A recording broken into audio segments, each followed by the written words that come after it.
Drift and Hale had crossed half the Orion corridor to reach the crystalline capital of Velara, hoping only for a permit to continue his research expedition.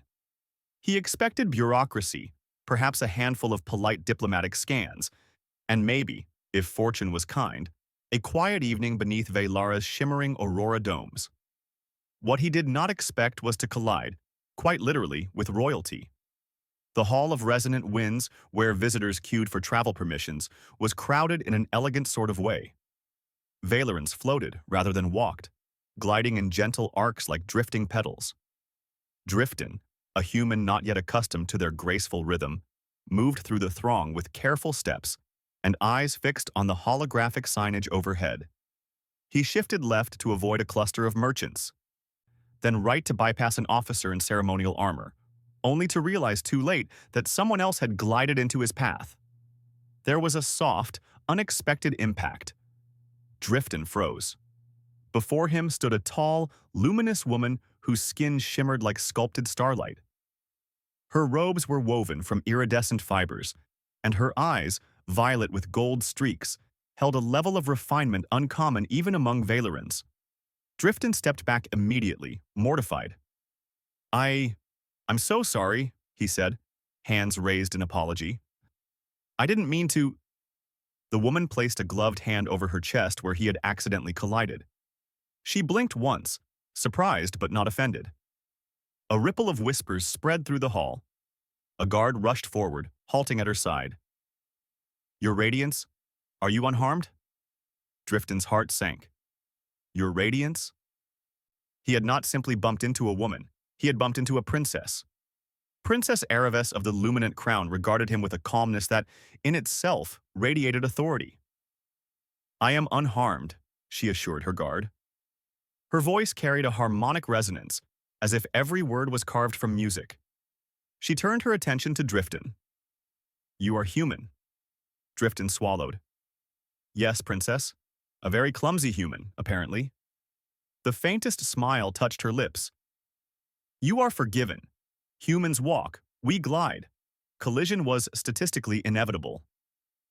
The guard did not seem convinced. He breached proximity protocols. He should be detained for review. Driftin stiffened. Detention in Velara could mean days of inquiry, days he didn't have. But Princess Araves lifted her hand, and the guard fell silent. No, I sensed no ill intent. Besides, it is refreshing to be treated as a person rather than a symbol. Her tone carried a weight of truth Driftin hadn't expected. For a moment, her royal composure softened, revealing weariness behind her luminous eyes. The princess gestured gracefully. Walk with me, human Driftin. He blinked. Your Radiance, I only came for a travel permit. Then perhaps I will assist you, she replied, already gliding forward. The guard's eyes widened, but he obeyed her nod and remained behind. Driftin trotted beside her, trying not to appear absurd next to her effortless motion.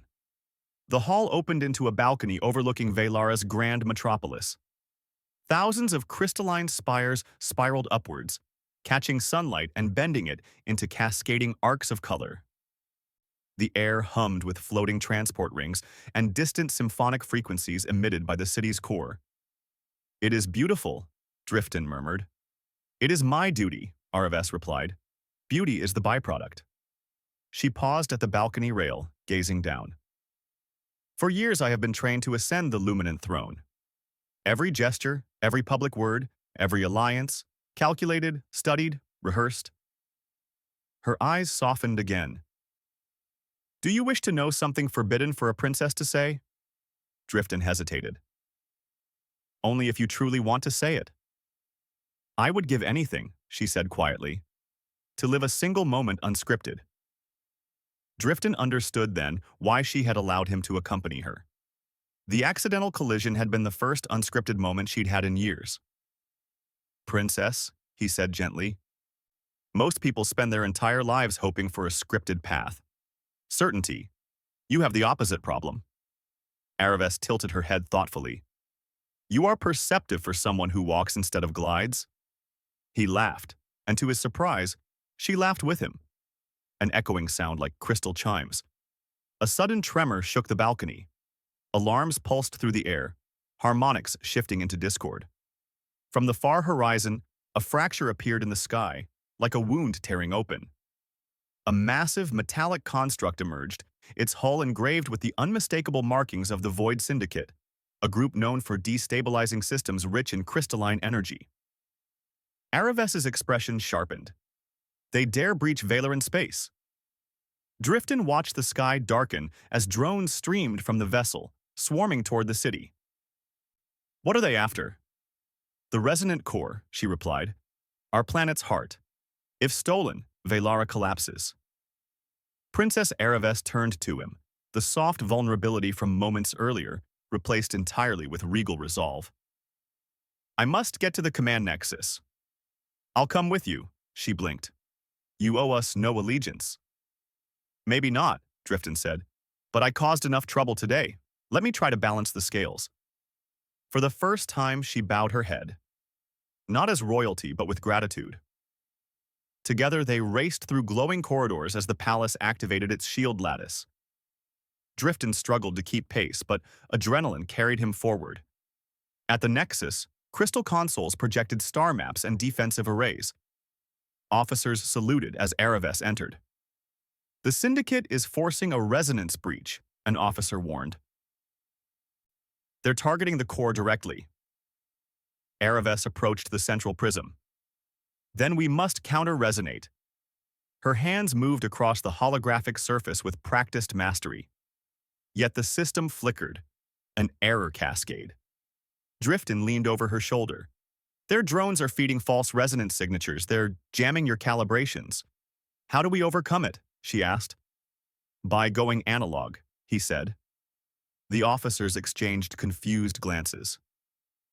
Drifton pointed to an ancient-looking crystalline tuning interface on the wall, likely ceremonial.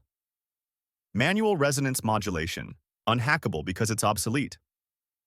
Araves studied him, surprise flickering in her eyes. Human systems still use analog methods, do they not? Some of the best ones, Drifton replied. The princess moved to the interface and Drifton joined her. Together, they adjusted the resonance prongs, matching the natural harmonic frequency of the core. The building vibrated, the air thrumming like the deep note of a universe-sized instrument. The drones outside shuddered mid-air. Their false signals collapsed. The defensive lattice surged, unleashing a wave of pure resonant energy. The Syndicate vessel cracked apart, dissolving into harmless metallic dust. Silence filled the nexus. Then, cheers. Araves turned to him, breath steady but eyes bright. You have saved Valara. Drifton shook his head. We saved it. A pause lingered between them, warm, sincere, powerful. Human Drifton, she said softly. You came here seeking a travel permit. She lifted her palm, and a small prism formed in her hand. I grant you unrestricted passage through Valoran space, and my friendship, should you wish it. Drifton accepted the prism, humbled. I'd be honored, princess. Araves smiled, this time with no trace of formality. You may call me Araves. As the auroras shimmered above them and the city rang with victorious harmonics, Drifton realized that the accidental collision which had mortified him only hours before had become the beginning of an extraordinary alliance. And perhaps, just perhaps, an unscripted moment that both of them had needed far more than they knew.